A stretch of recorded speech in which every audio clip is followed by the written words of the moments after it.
Hey, what are you doing? Oh, we've got to make it obvious we're Canadian, otherwise when C11 kicks in, no one will see our videos anymore. I think you mean everyone will see our videos, because we're the true voice of Canada. What? No, we're not doing the bit right now. I'm serious. Do you want anyone to see a video again? Help me with this. Fuck. No, fuck. Good evening, you're watching government-funded news. The Prime Minister's Chief of Staff, Katie Telford, appeared before a parliamentary committee investigating foreign interference after a reasonable delay imposed by Liberals reasonably filibustering for hours on end because they have nothing to hide. But despite testifying for over 2.5 hours, Telford ultimately shed very little light on the situation, essentially just confirming that the Prime Minister reads every document he receives. Oh good, at least he's reading the intelligence reports before he completely ignores them. Telford also claimed that the Prime Minister has received many briefings on national security since 2015, including on the threat of foreign interference at all levels of government. Right. So he was briefed on everything except what happened to be leaked to the media. Despite not revealing much during her testimony, Katie Telford found time to decry the hyperbole and partisanship which has found its way into our discourse. In completely unrelated news, a Liberal MP has been advocating for a petition against the Foreign Agent Registry, which would help defend against foreign interference. Who started that petition? Oh, the people conducting the foreign interference. I knew it. I'm surrounded by assholes.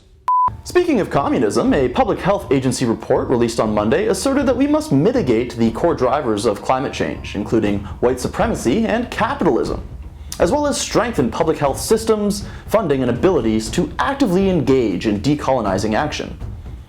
Some academics interviewed for the report mused as to whether or not public health should be independently governed so as to be free of fear from repercussions. And after stating the need for a healthy, equitable environment, their first idea was to decolonize public health. Well, this sounds insane, and I want everyone involved with it to be fired. So they're just admitting they're communists now? That's new. That is new, right? Sorry, what's that, comrade? Comrade? What the f*** is going on here?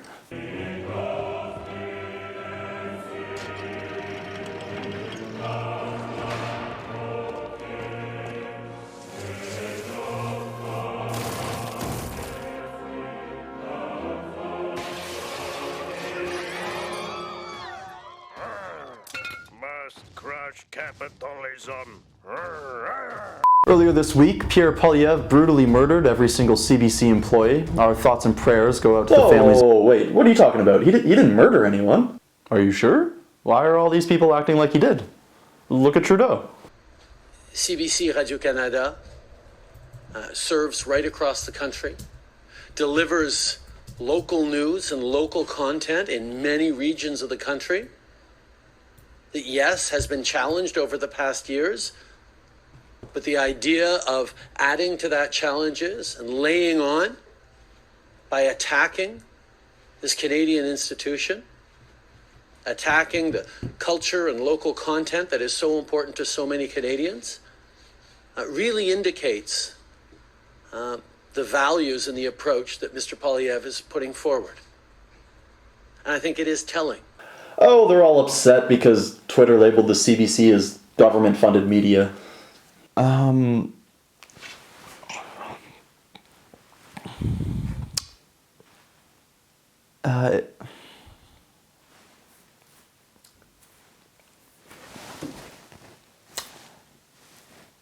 It is. Yeah, I don't know. CBC said it cast doubt on the independent nature of their work. They do that themselves. Also, the Liberal Party website is trying to take credit for funding the CBC. How's he going to spin that? It's kind of hard to pretend to be independent when the PM's out there making jokes about paying off the media. Now, you sometimes hear about liberal bias in the media these days, how they're constantly letting our government off the hook for no good reason. Frankly, I think that's insulting. It's clear that they let us off the hook for a very good reason.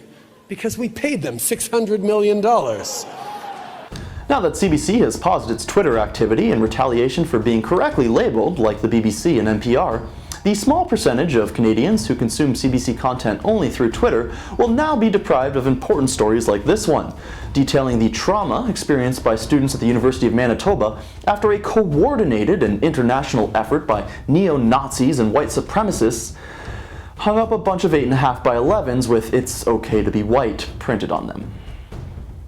I can't think of any reason why anyone would possibly feel the need to express that kind of sentiment.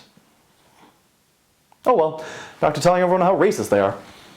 Well, that's it for us tonight. Thanks for watching Go FU News, and remember, if you don't want to overthrow capitalism to fight climate change, you're a white supremacist. Good night.